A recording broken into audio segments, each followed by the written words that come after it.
നമസ്കാരം.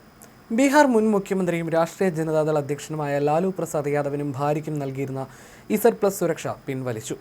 VIP സുരക്ഷാ പുനഃപരിശോധനയുടെ ഭാഗമായിട്ടാണ് സംസ്ഥാന സർക്കാരിൻ്റെ ഈ നടപടി. ഇതിനു പിന്നാലെ സർക്കാർ നടപടിയിൽ പ്രതിഷേധിച്ച് തങ്ങൾക്ക് അനുവദിച്ച പുതിയ സാധാരണ സുരക്ഷാ ഉദ്യോഗസ്ഥരെ ലാലുവും ഭാര്യ റാബ്രി ദേവിയും ശനിയാഴ്ച രാവിലെ തിരിച്ചയച്ചു. സംസ്ഥാനത്തെ VIP വ്യക്തികളുടെ സുരക്ഷാ ക്രമീകരണങ്ങൾ അവലോകനം ചെയ്തതിനു ശേഷമാണ് ആഭ്യന്തര വകുപ്പിന്റെ ഈ നിർണായക തീരുമാനം. ലാലു പ്രസാദിന്റെ മൂത്ത മകനും ജൻശക്തി ജനതാദൾ മേധാവിയുമായ തേജ് പ്രതാപ് യാദവിന് നൽകിയിരുന്ന Y കാറ്റഗറി സുരക്ഷയും സർക്കാർ പൂർണ്ണമായി പിൻവലിച്ചിട്ടുണ്ട്. വ്യാഴാഴ്ച വൈകിട്ട് പുറത്തിറങ്ങിയ ഔദ്യോഗിക വിജ്ഞാപനം പ്രകാരം മുൻ മുഖ്യമന്ത്രിമാരായ ലാലു പ്രസാദിനും റാബ്രി ദേവിക്കും ഇനി മുതൽ ബീഹാർ സ്പെഷ്യൽ ആംഡ് പോലീസ് ആയിരിക്കും സുരക്ഷ ഒരുക്കുക. ഇത്തരത്തിലെത്തിയ ഉദ്യോഗസ്ഥരെയാണ് ഇരുവരും തിരിച്ചയച്ചത്. പട്നയിലെ 10 സർക്കുലർ റോഡിലുള്ള തങ്ങളുടെ വസതിക്ക് പുറത്ത് വിന്യസിച്ചിരുന്ന ഉദ്യോഗസ്ഥരെ ഇവർ ഒഴിവാക്കി. പുറത്തു വന്ന ചിത്രങ്ങളിൽ ചില RJD പ്രവർത്തകർ വടികളുമായി ഇവരുടെ വീടിന് മുന്നിൽ കാവൽ നിൽക്കുന്നത് കാണാമായിരുന്നു. അത്യാധുനിക ആയുധങ്ങളും പ്രത്യേക പരിശീലനവും ലഭിച്ച കമാൻഡോകൾ ഉൾപ്പെടുന്നതായിരുന്നു ഇവരുടെ Z+ സുരക്ഷാ വലയം. പുതിയ തീരുമാനപ്രകാരം ബീഹാർ സ്പെഷ്യൽ ആംഡ് പോലീസിൽ നിന്നുള്ള 2-8 ഹൗസ് ഗാർഡുകളും പട്ന ജില്ലാ ഫോഴ്സിൽ നിന്നുള്ള 2 ബോഡി ഗാർഡുകളും മാത്രമായിരിക്കും ഇനി ലാലുവിനും റാബ്രി ദേവിക്കും സുരക്ഷ ഒരുക്കുക. പൈലറ്റ് വാഹനവും ബുള്ളറ്റ് പ്രൂഫ് കാറും ഇവർക്ക് തുടർന്നും ലഭിക്കും.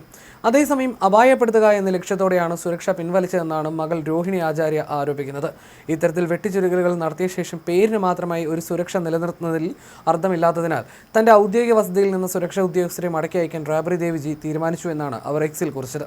മറ്റൊരു പോസ്റ്റിൽ തങ്ങളാണ് യാദവ് കുടുംബത്തിന്റെ യഥാർത്ഥ സംരക്ഷകരും പരിചയം എന്ന ശക്തമായ സന്ദേശം നൽകുന്നതിനായി സർക്കുലർ റോഡിന് വസതിക്ക് മുന്നിൽ ഒത്തുകൂടാൻ അവർ RJD അനുഭാവികളോട് അഭ്യർത്ഥിച്ചു.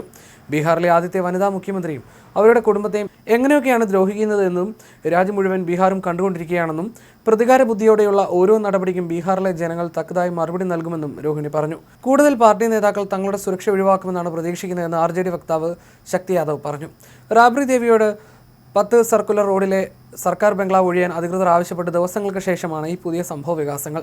ലോക് ഭവനും മുഖ്യമന്ത്രിയുടെ വസതിക്ക് സമീപമുള്ള ഈ ബംഗ്ലാവ് മെയ് 27 ഒരു ഉത്തരവിലൂടെ കെട്ടിട നിർമ്മാണ വകുപ്പ്, ക്ഷീരവികസന മത്സ്യബന്ധന വകുപ്പ് മന്ത്രി നന്ദ് കിഷോർ റാമിന് അനുവദിച്ചിരുന്നു. ഉത്തരവ് പുറപ്പെടുവിക്കുന്ന സമയത്ത് അവധിക്കാലം ആഘോഷിക്കാൻ മാറി നിൽക്കുകയായിരുന്ന റാബ്രി ദേവി വസതി ഒഴിയാൻ വിസമ്മതിച്ചു. സാമ്രാജ് ചൗധരി മുഖ്യമന്ത്രിയായതിൽ വലിയ ആവേശത്തിലാണെന്ന് എനിക്ക് കാണാം. അദ്ദേഹത്തിന്റെ സർക്കാർ എന്നെ ബലം പ്രയോഗിച്ച് ഒഴിപ്പിക്കട്ടെ. ഞാൻ ഈ വീട് ഒഴിയാൻ പോകുന്നില്ല എന്നാണ് പട്ന വിമാനത്താവളത്തിൽ വെച്ച് അവർ മാധ്യമപ്രവർത്തകരോട് പറഞ്ഞത്.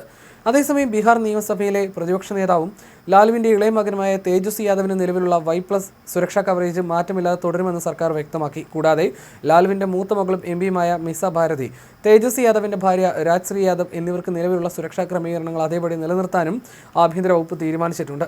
സുരക്ഷാ ഭീഷണികൾ മുൻനിർത്തിയുള്ള പതിവ് പുനഃപരിശോധനയുടെ ഭാഗമായിട്ടാണ് നിലവിലത്തെ നടപടിയെന്നാണ് സർക്കാർ വിശദീകരണം.